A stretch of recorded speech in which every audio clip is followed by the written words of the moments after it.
Welcome back, gamers, to another episode of Yeet Federation. Remember, the Yeet Federation is a place for gamers that love gaming can come to and watch. We try to keep our genres open so we can collect different gamers. Right now we're doing Total War horror and a little bit of Dark Tide and other games within the mix. We're working on 2 videos a day. And today we're going to try something different. This is called Dagon by H.P Lovecraft. It's a visual novel, so it's the story of Dagon told. What Dagon is well, in theory and in the Eldritch lore, Dagon is the son of Cthulhu, which is the Lord of the Depths, or the Sunken King or Drowned King, if I remember right. His name. I could be wrong with that one, and if there are some H.P. Lovecraft Cthulhu people out there watching this video, just bear in mind I only have very limited knowledge on the whole Call of Cthulhu H.P. Lovecraft. If you like the video, don't forget to hit the like and subscribe, and you know what? Let's try it.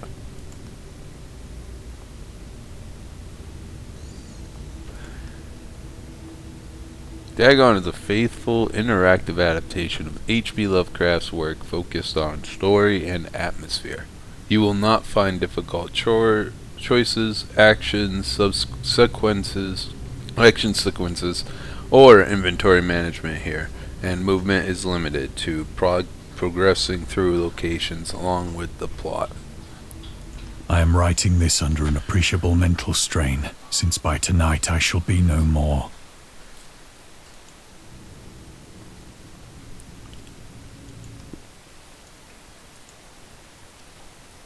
Penniless, and at the end of my supply of the drug which alone makes life endurable, I can bear the torture no longer, and shall cast myself from this garret window into the squalid street below. Well, dude, don't do that. Do not think from my slavery to morphine that I am a weakling or a degenerate. When you have read these hastily scrawled pages, you may guess, though never fully realize, why it is that I must have forgetfulness or death.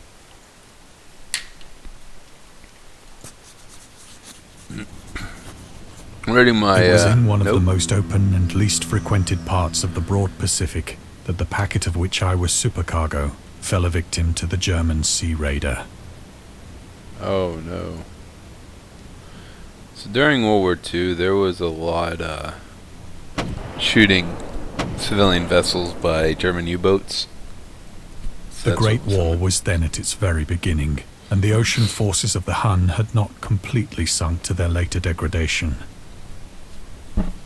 so that our vessel was made a legitimate prize, whilst we of her crew were treated with all the fairness and consideration due us as naval prisoners. Damn.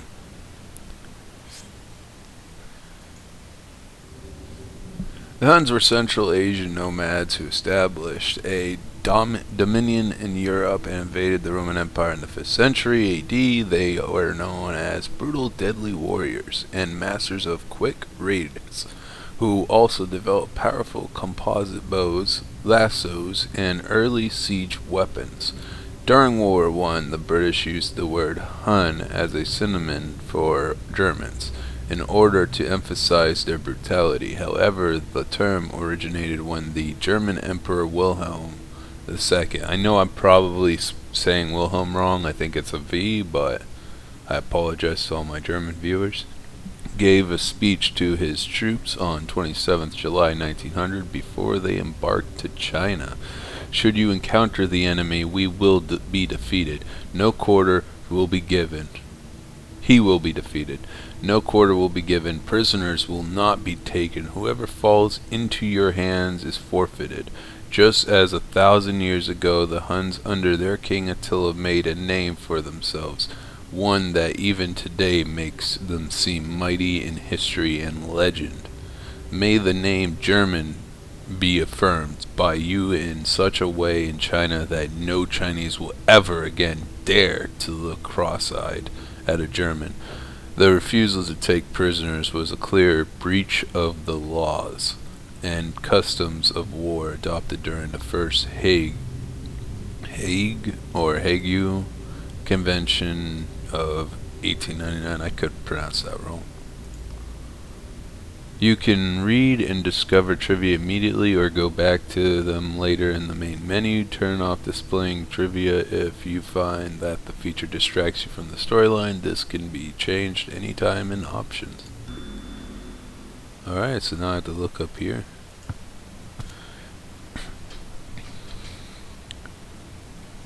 So liberal, indeed, was the discipline of our captors, that 5 days after we were taken, I managed to escape alone in a small boat with water and provisions for a good length of time.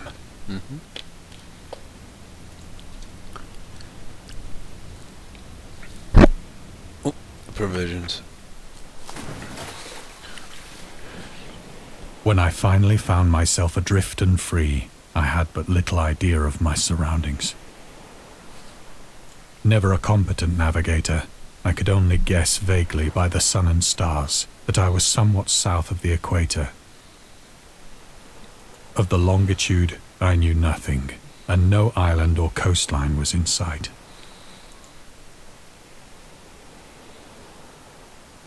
This is a pretty decent idea. I like this idea of the game.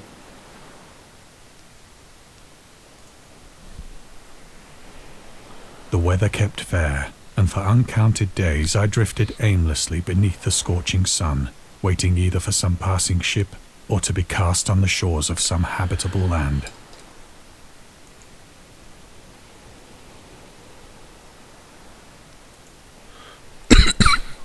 But neither ship nor land appeared, and I began to despair in my solitude upon the heaving vastness of unbroken blue.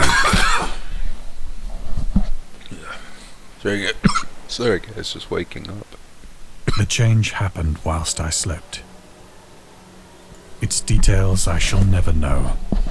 For my slumber, though troubled and dream-infested, was continuous. What the hell?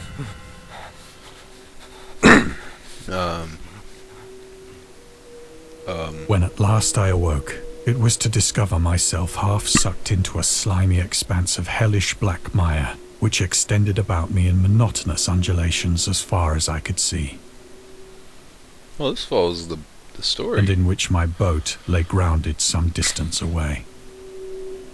Though one might well imagine that my first sensation would be of wonder at so prodigious and unexpected a transformation of scenery, I was in reality more horrified than astonished.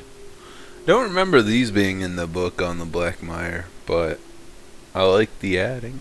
If they were, I apologize for not remembering.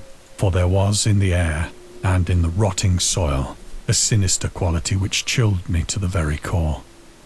The region was putrid with the carcasses of decaying fish, and of other, less describable things which I saw protruding from the nasty mud of the unending plain. There's a lot of Perhaps I should not hope to convey in mere words the unutterable hideousness that can dwell in absolute silence and barren immensity. There was nothing within hearing, and nothing in sight, save a vast reach of black slime. Yet the very completeness of the stillness and the homogeneity of the landscape oppressed me with a nauseating fear. I really like how the developers of this story, the visual novel, really took their time into making this shit creepy. The sun was blazing down from a sky which seemed to me almost black in its cloudless cruelty, as though reflecting the inky marsh beneath my feet.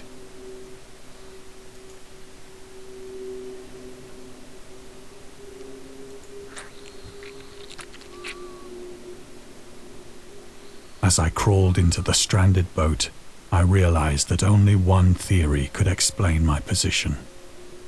Through some unprecedented volcanic upheaval, a portion of the ocean floor must have been thrown to the surface, exposing regions for which innumerable millions of years had lain hidden under unfathomable watery depths. The fuck is that?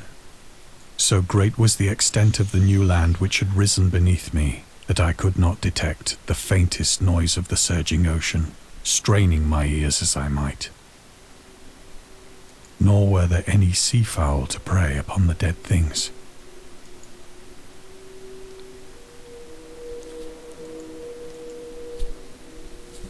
For several hours I sat thinking or brooding in the boat, which lay upon its side and afforded a slight shade as the sun moved across the heavens.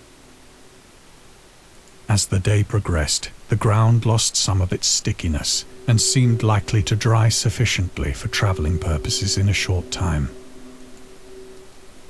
That night I slept but little, and the next day I made for myself a pack containing food and water, preparatory to an overland journey in search of the vanished sea and possible rescue. I don't remember seeing that one before.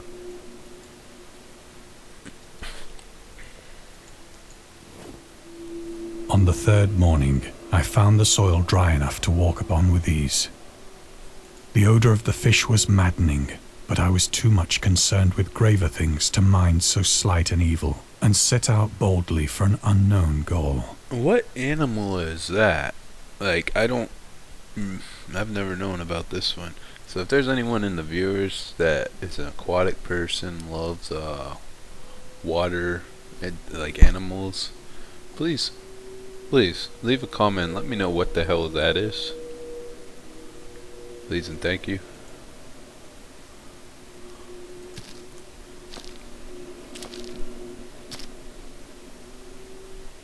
All day I forged steadily westward, guided by a faraway hummock which rose higher than any other elevation on the rolling desert.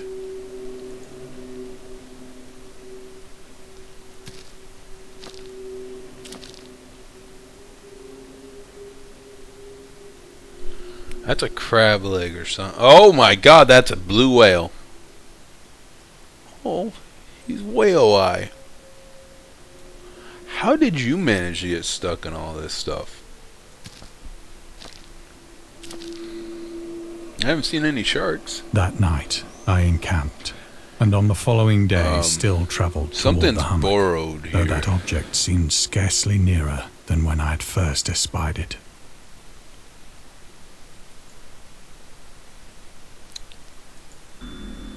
The horrors of the ocean. The creator of the Cthulhu mythos and the fictional underwater city of R'lyeh, which I know I'm R'lyeh?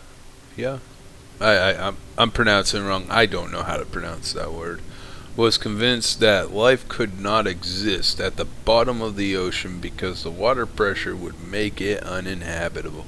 Today we know that the darkest depths of the ocean are home to many peculiar organisms. The deepest dwelling fish we have discovered so far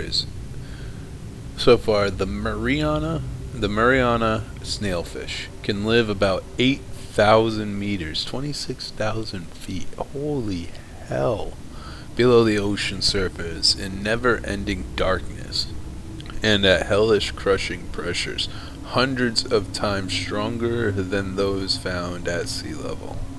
Upon glancing at the modern photos of deep-sea creatures such as the anglerfish, the fangtooth, or the viperfish, and their truly Lovecraftian characteristics, it's hard not to find some irony in this.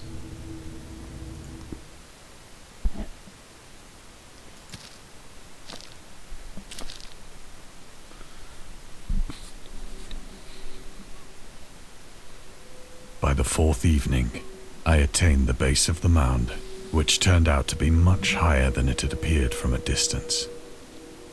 Yeah, it did. An intervening valley setting it out in sharper relief from the general surface.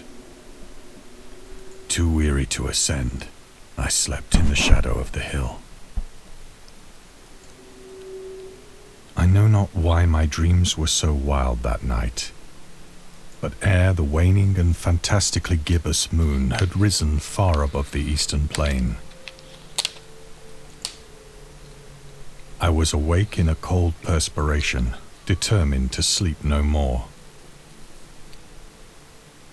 Such visions as I had experienced were too much for me to endure again, and in the glow of the moon I saw how unwise I had been to travel by day. Without the glare of the parching sun, my journey would have cost me less energy. Indeed, I now felt quite able to perform the ascent which had deterred me at sunset. Picking up my pack, I started for the crest of the eminence. Yeah, what am I looking for? Oh. I have said that the unbroken monotony of the rolling plain was a source of vague horror to me. But I think my horror was greater when I gained the summit of the mound and looked down the other side into an immeasurable pit or canyon, whose black recesses the moon had not yet soared high enough to illumine. I felt myself on the edge of the world, peering over the rim into a fathomless chaos of eternal night. Through my terror ran curious reminiscences of Paradise Lost, and of Satan's hideous climb through the unfashioned realms of darkness. As the moon climbed higher in the sky, I began to see that the slopes of the valley were not quite so perpendicular as I had imagined. Ledges and outcroppings of rock afforded fairly easy footholds for a descent. Why would you go down there? Why on God's earth would you want to go down there? Dude, I would have grabbed my boat, and started dragging it the other way away from the mountain, because the mountain is obviously probably the centerpiece of all this. This, I have no idea. This makes no sense. Having a severe depression like this next to a mountain. I mean, unless the tectonic plate is right there and it pushed up this ground. Whilst after a drop of only a few hundred feet, the declivity became very gradual.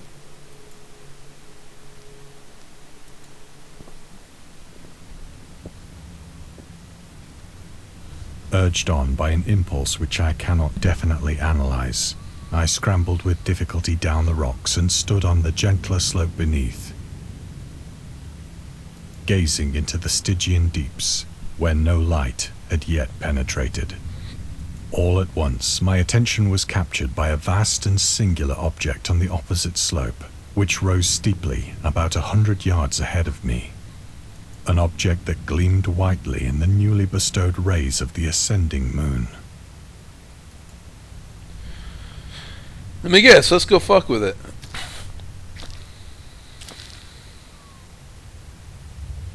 That it was merely a gigantic piece of stone, I soon assured myself. But I was conscious of a distinct impression that its contour and position were not altogether the work of nature. A closer scrutiny filled me with sensations I cannot express. For despite its enormous magnitude, and its position in an abyss which had yawned at the bottom of the sea since the world was young, I perceived beyond a doubt that the strange object was a well-shaped monolith, whose massive bulk had known the workmanship and perhaps the worship of living and thinking creatures. Dazed and frightened, yet not without a certain thrill of the scientist's or archaeologist's delight, I examined my surroundings more closely.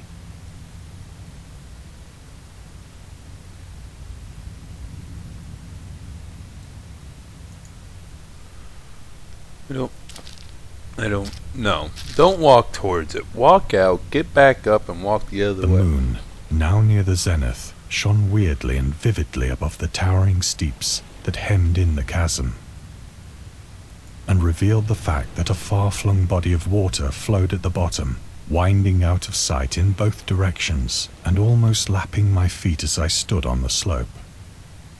Across the chasm, the wavelets washed the base of the cyclopean monolith. That is... So I can get a good picture of it for you guys.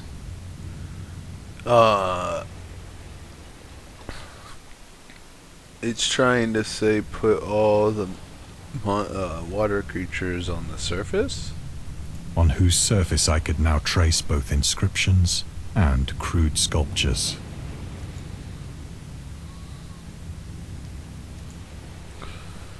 The writing was in a system of hieroglyphics unknown to me and unlike anything I had ever seen in books. consisting for the most part of conventionalized aquatic symbols such as fishes, eels, octopi, crustaceans, mollusks, whales, and the like. Several characters obviously represented marine things which are unknown to the modern world. What the hell's that middle one? And that one? That's an octopus, right? It's a jellyfish or squid? Big jellyfish. That's a lionfish. And that is, I don't know, on the far left. But this center one? I have no idea. But whose decomposing forms I had observed on the ocean-risen plain. It was the pictorial carving, however, that did most to hold me spellbound. That's Cthulhu.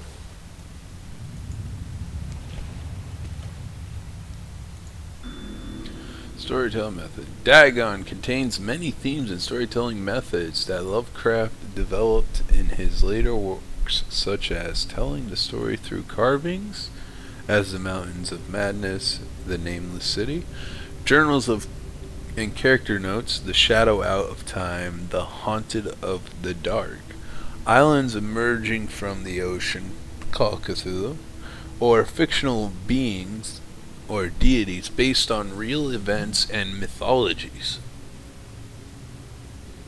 Migo in the Whispers in the Darkness. It's also considered the origin of the popular Cthulhu mythos. Some of Lovecraft's other stories also conclude in a manner similar to Dagon, but let's skip the details in order not to spoil the ending. Plainly visible across the intervening water on account of their enormous size were an array of bas-reliefs whose subjects would have excited the envy of a doré. Merfolk? I think that these things were supposed to depict men, at least a certain sort of men. Though the creatures were shown disporting like fishes in the waters of some marine grotto, or paying homage at some monolithic shrine which appeared to be under the waves as well. Of their faces and forms I dare not speak in detail, for the mere remembrance makes me grow faint. Grotesque beyond the imagination of a Poe or a Bulwer. They were damnably human in general outline, despite webbed hands and feet, shockingly wide and flabby lips, glassy, bulging eyes, and bulging eyes and other features less pleasant to recall. Sorry guys, my hand shakes and I sometimes hit the button. Curiously enough, they seem to have been chiseled badly out of proportion with their scenic background. For one of the creatures was shown in the act of killing a whale, represented as but little larger than himself. I remarked, as I say, their grotesqueness and strange size, but in a moment decided that they were merely the imaginary gods of some primitive fishing or seafaring tribe. Some tribe whose last descendant had perished eras before the first ancestor of the Piltdown or Neanderthal man was born.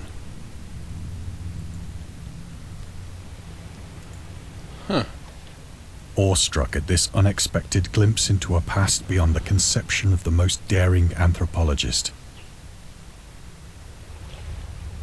I stood musing whilst the moon cast queer reflections on the silent channel before me. Then, suddenly, I saw it. With only a slight churning to mark its rise to the surface, the thing slid into view above the dark waters.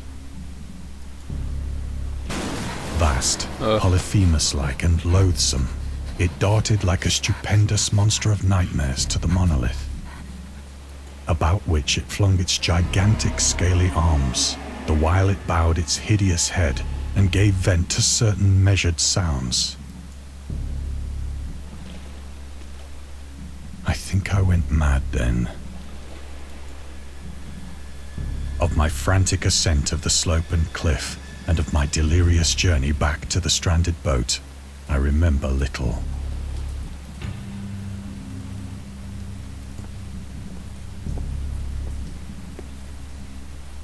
Wow.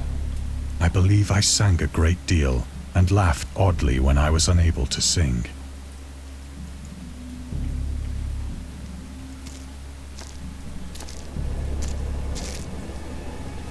Bro, I'd be running. You said I have frantically indistinct back. recollections of a great storm sometime after I reached the boat. At any rate, I know that I heard pearls of thunder and other tones which nature utters only in her wildest moods.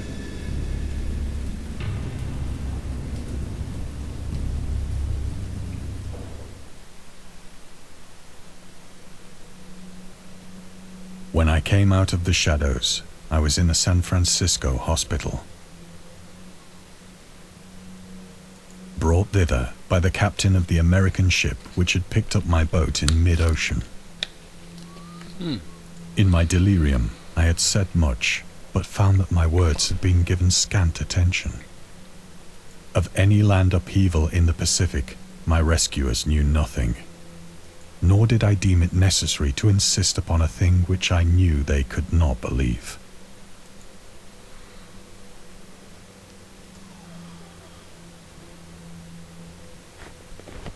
I have telekinesis. Once I sought out a celebrated ethnologist and amused him with peculiar questions regarding the ancient Philistine legend of Dagon, the fish god. He's also known as the god of the depth. And there was a movie put out that I liked really much called Dagon itself, just Dagon. And it was, I thought it was a good movie, but a lot of people didn't.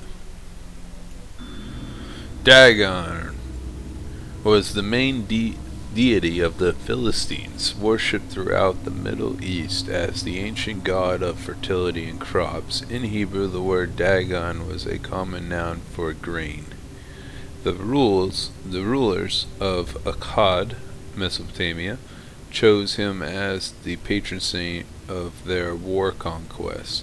He also appeared as the judge of the dead in an Assyrian poem and an underworld prison warder in one of the Babylonian texts. He is often mistakenly taken for a fish god due to the wrong interpretations of his name, as in Hebrew the word dag means fish.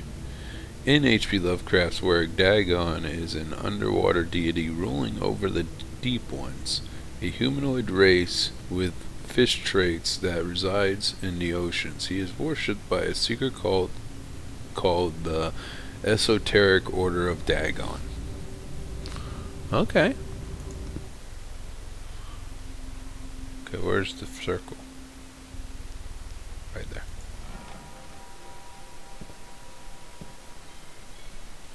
But soon perceiving that he was hopelessly conventional, I did not press my inquiries.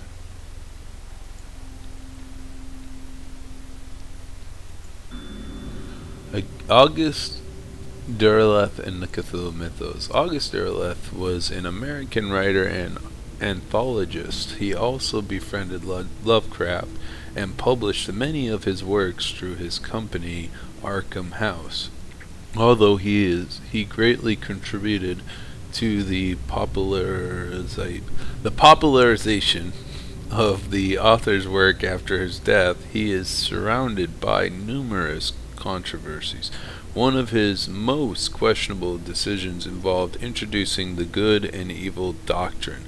Derleth was a devout Catholic to the Cthulhu mythos, which contrasted with Lovecraft's view of the world and his approach to cosmic horror. As a result, the author's work are often misunderstood or misrepresented in today's culture.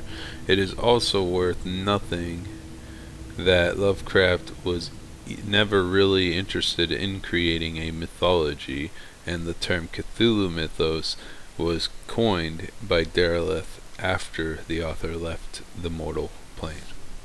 Okay.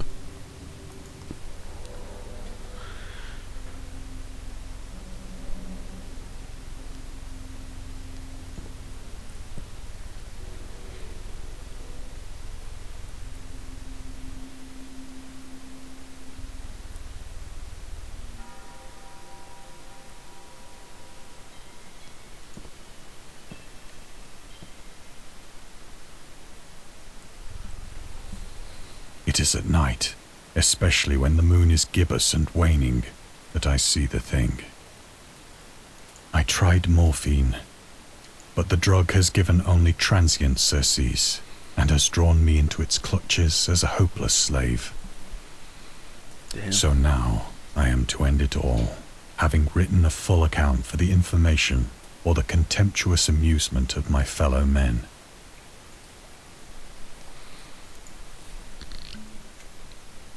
Often I ask myself if it could not all have been a pure phantasm, a mere freak of fever, as I lay sun-stricken and raving in the open boat after my escape from the German man-of-war. This I ask myself, but ever does there come before me a hideously vivid vision in reply. I cannot think of the deep sea without shuddering at the nameless things that may at this very moment be crawling and floundering on its slimy bed, worshipping their ancient stone idols and carving their own detestable likenesses on submarine obelisks of water-soaked granite. I dream of a day when they may rise above the billows to drag down into their reeking talons the remnants of puny, war-exhausted mankind. Of a day when the land shall sink and the dark ocean shall ascend amidst universal pandemonium.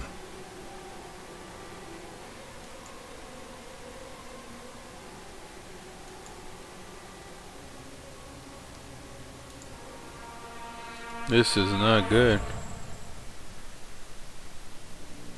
The end is near.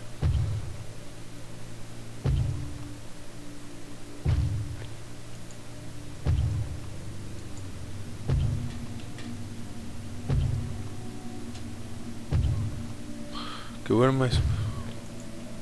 I hear a noise at the door, as of some immense slippery body lumbering against it.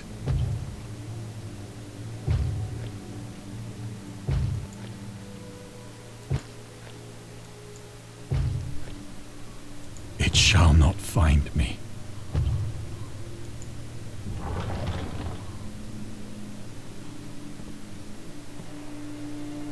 God, that hand!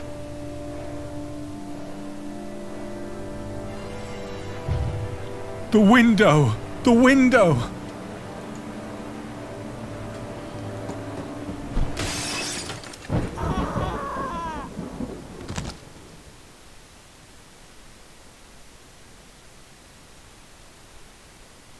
That was actually pretty good. I actually like that. I don't know. It's a game I had in the past, and I thought it was great. So if you guys liked it, I tried not to talk a lot so that way you guys could hear the story. I apologize if I did kind of talk a little bit more than you like. Remember, this is the Yeet Federation. This is a place where gamers that love gaming can come to. Trying to leave it open for a lot of people, make a big base so that way we attract more people, and also just a one-stop shop. Instead of having to subscribe to like 50 channels, well, you get everything you need here. Alright, I'll see you next time, guys. If you liked it, hit the like and subscribe, and y'all have a fantastic day.